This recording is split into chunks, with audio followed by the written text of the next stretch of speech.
విద్యార్థి సంఘాలు మరియు యువజన సంఘాలు, ఆదివాసీ సంఘాలు అన్నీ కలిసి నిన్న ఏదైతే ఏజెన్సీ బంద్ను జయప్రదం చేయడం జరిగింది. దీనికి తాత్కాలిక నిలుపుదలగా రాష్ట్ర ప్రభుత్వం ఒక మెమోని మాత్రమే జారీ చేసింది. దీన్ని పూర్తిగా రద్దు చేయాలని మేము డిమాండ్ చేస్తున్నాం. లేని పక్షంలో రాష్ట్ర ప్రభుత్వాన్ని కేంద్ర ప్రభుత్వాన్ని ఎలా అయితే మీరు స్థానిక ఎన్నికల్లో వస్తారు మేము కూడా చూడడానికి రెడీగా ఉన్నారు. ఆదివాసులతో చెలగాటం ఆడుతున్న ప్రభుత్వాన్ని హెచ్చరిస్తున్నాం.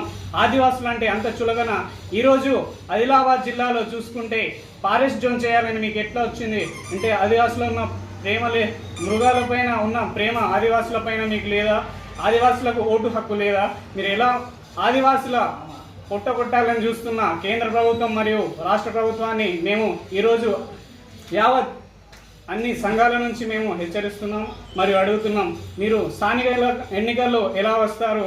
మాకు ఇచ్చిన 2006 పట్టాలపై ఎలాంటి దాడులు చేస్తున్నారో మేము చూస్తూనే ఉన్నాం. ఇలాంటి ఇంకా దాడులు పునరుద్ధరణ చేస్తున్న ఫారెస్ట్ అధికారులను వెంటనే చర్యలు తీసుకోవాలని మేము డిమాండ్ చేయడం జరుగుతుంది.